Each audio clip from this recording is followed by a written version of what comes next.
கிறிஸ்துவில் பிரியமானவர்களே, ஆண்டவராகிய இயேசு கிறிஸ்துவின் நாமத்தில் உங்களை வாழ்த்துகிறேன். நீதிமொழிகள் 25:11. ஏற்ற சமயத்தில் சொன்ன வார்த்தை வெள்ளித்தட்டில் வைக்கப்பட்ட பொற்பழங்களுக்கு சமானம். நம்முடைய நாவின் வார்த்தையில் வல்லமை உண்டு என்று கர்த்தருடைய வார்த்தை சொல்லுகிறது. உங்கள் வாயிலிருந்து புறப்படுகிற ஒவ்வொரு வார்த்தை குறித்தும் கர்த்தருக்கு முன்பாக கணக்கொப்புவிக்க வேண்டும். ஒவ்வொரு நாளும் ஒவ்வொரு நேரமும் கர்த்தர் உங்கள் நாவை கவனித்து கொண்டே இருக்கிறார். அன்பான தேவனுடைய பிள்ளைகளே, உங்கள் நாவு தேவனை துதிக்கிற நாவாக இருக்க வேண்டுமே தவிர மற்றவர்களை குறை கூறுவதாக இருக்கக்கூடாது. அது கர்த்தருடைய நாமத்தை உயர்த்தி அவருடைய நாமத்திற்கு மகிமை கொண்டு வருவதாக இருக்க வேண்டும்.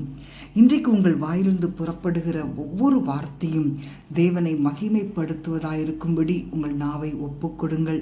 அப்படி செய்யும்போது கர்த்தர் உங்கள் மேல் பிரியமாயிருப்பார். உங்கள் வாழ்க்கையில் அற்புதங்களை செய்வார். தேவனுக்கு பயந்தவர்கள் மற்றவர்களுடைய வாழ்க்கையில் ஆறுதலையும் அமைதியையும் கொண்டு வரும் வார்த்தைகளை பேசும்படி மிகவும் கவனமாக இருப்பார்கள்.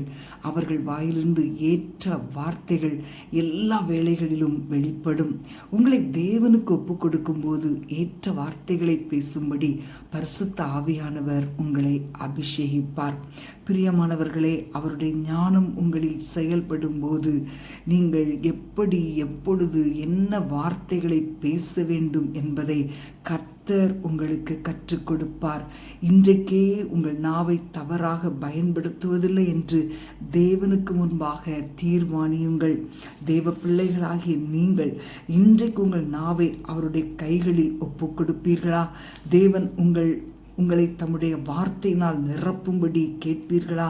உங்கள் வாயிலிருந்து புறப்படுகிற ஏற்ற வார்த்தைகள் அழிந்து போகிற கோடிக்கணக்கான ஜனங்களை ரட்சிக்க வல்லமை உள்ளது. அதன் மூலமாக மாபெரும் எழுப்புதல் உண்டாகும். நம் ஆண்டவருடைய கரத்தில் ஒப்பு கொடுத்து ஜெபிப்போமா? அன்பின் ஆண்டவரே, உம்மை துதிக்கிறோம் அப்பா. ஆண்டவரே, இந்த ஜெபத்தில் இணைந்திருக்கிற ஒவ்வொரு பிள்ளைகளுடைய வாழ்க்கையிலும் ஆண்டவரே, அவர்கள் எப்பொழுது உம்மை துதிக்கிறவர்களாய் காணப்படட்டும் அப்பா. மனுஷர் பேசும் வீணான வார்த்தைகள் யாவையும் குறித்து கணக்கொப்புவிக்க வேண்டுமே தகப்பனே. வீண் வார்த்தைகளை அல்ல, மற்றவர்களுக்கு பக்தி விருத்தி உண்டாக்குகிற நல்ல வார்த்தைகளை பேச எங்கள் ஒவ்வொருவருக்கும் கிருபை தாங்கப்பா. நீதிமான்களுடைய உதடுகளாய் உமக்கு பிரியமானவைகளையே பேச உதவி செய்யுங்கப்பா.